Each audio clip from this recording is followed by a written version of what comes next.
మీ business ఏదైనా మీ ఊర్లో promotion చేయాలంటే అది సుమన్ టీవీతోనే సాధ్యం. ఇప్పుడే సంప్రదించండి.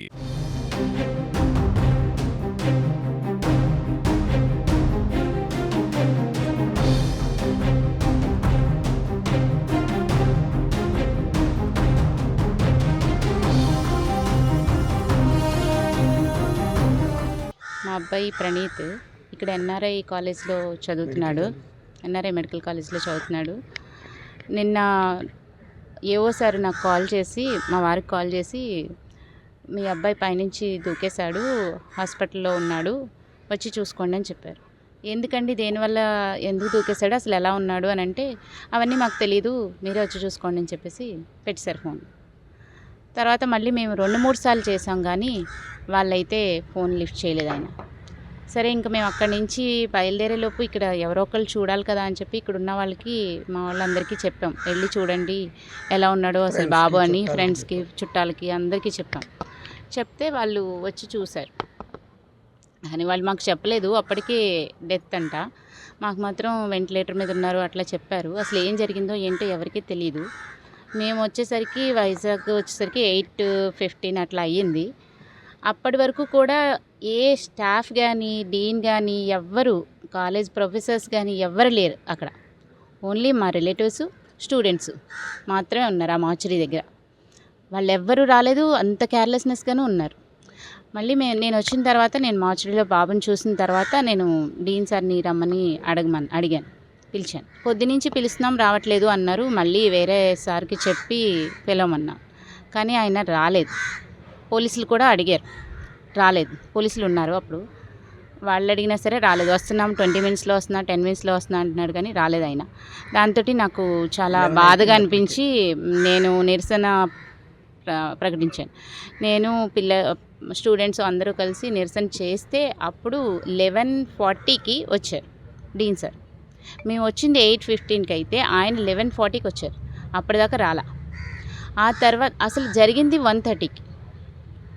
అప్పటి నుంచి వీళ్ళు రాకుండా అలా నెగ్లెక్ట్ చేశారు. 11:40కి వచ్చిన తర్వాత సరే అని సార్ని అడిగాను అన్నీ, అసలు ఏంటి సార్, ఎందుకు జరిగింది, ఏమైంది అని అంటే దేనికి సమాధానం చెప్పట్లేదు, ఏది సమాధానం చెప్పట్లేదు. నేను మాట్లాడేది మాటలు వినకుండా వెనకాల మాకు సపోర్ట్గా ఎవరున్నారు, ఏ పిల్లలు ఉన్నారు అని చెప్పి వాళ్ళని చాలా కోపంగా చూస్తున్నారు అనమాట. ఏంటి సార్, మమ్మల్ని చూడండి సార్, వాళ్ళని కాదు, వాళ్ళని ఏం చేయొద్దు, మా కోసం మేము వచ్చారని సపోర్ట్ చేస్తున్నారని వాళ్ళని ఏం చేయొద్దు అని అంటున్నా సరే, ఏమన్నా సరే దేనికి మాట్లాడలేదు. నేను ఎన్ని క్వశ్చన్స్ వేసినా, ఏం అడిగినా సరే, అసలు ఎందుకు చేశారు, మా అబ్బాయి చేసిన తప్పేంటి అని అడిగినా సరే దేనికి సమాధానం చెప్పలేదు. మరి ఎందుకు వచ్చారో ఏమో మాకు తెలియదు.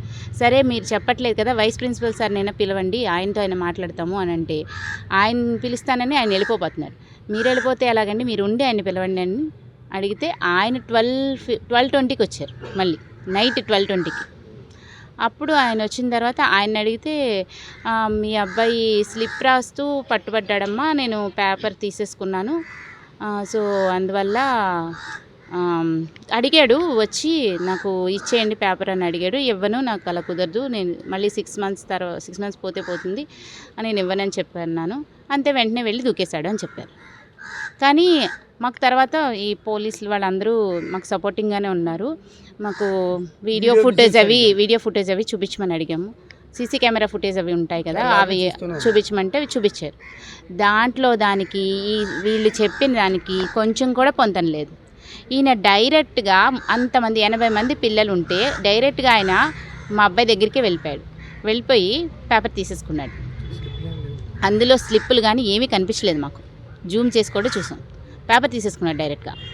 పోనీ ఉన్నాయే అనుకుందామండి, స్లిప్పులు ఉంటే చంపారు కదండి, పేపర్ తీసుకుంటారు, లేకపోతే స్లిప్పులు తీసేసుకుంటారు. అంతేగాని చచ్చిపోవాలని, నీకు ఇంకా డాక్టర్ అవ్వకుండా చేస్తాను, నువ్వు అసలు నీ బార్ కౌన్సిల్లోనే నీ పేరు లేకుండా చూస్తాను, ఎలా డాక్టర్ అవుతావో చూస్తాను, అసలు నువ్వు ఎందుకు బతుకున్నావు ఇలాగా, అలాంటి మాటలు మాట్లాడకూడదు కదా పిల్లల దగ్గర.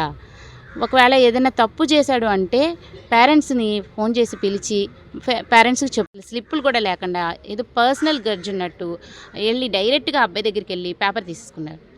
బాబు 3 సార్లు వెళ్ళాడు ఆయన దగ్గరికి, సార్ ఇవ్వండి సార్ అని బతిమలాడుతూనే ఉన్నాడు. ఇవ్వలా. సో ఓకే, ఇవ్వలేదు, కూర్చున్నాడు. తర్వాత డీన్ సార్ వచ్చారు. పేపర్ తీసేసుకుంటే డీన్ రావాల్సిన అవసరం ఏముంది? ఎవరికి అంత అవసరం ఏమి ఉండదు. స్లిప్ దొరికినా ఓకే, ఆ ఇన్విజిలేటర్ తీసుకుంటాడు, ఆ తర్వాత అయిపోతుంది. కానీ డీన్ వచ్చారు. డీన్ సార్ వచ్చి మనకి వీడియో ఫుటేజ్లో ఓన్లీ ఆడియో వినిపించదు కదా, వీడియో మాత్రమే ఉంటుంది.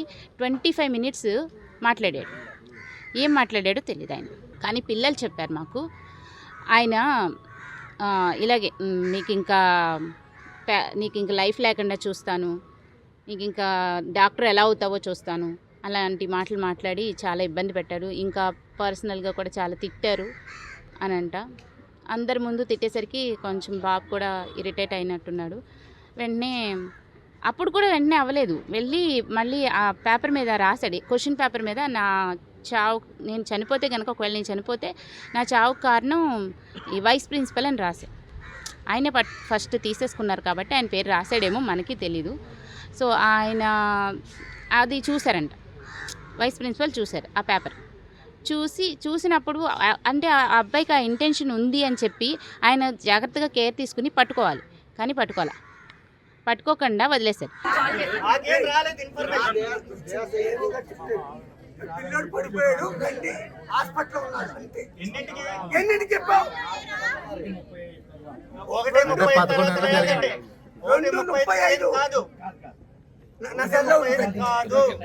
ఎవరైనా తోస్తారా?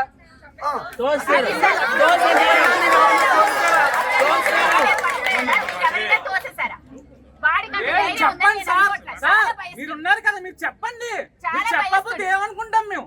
మీరే చెప్పకపోతే వైస్ ప్రిన్సిపల్ చెప్పు. తప్పు చేస్తే తప్పు ఒప్పుకో. తప్పు చేస్తే తప్పు ఒప్పుకో. చెప్పండి. 149 చేశారండి.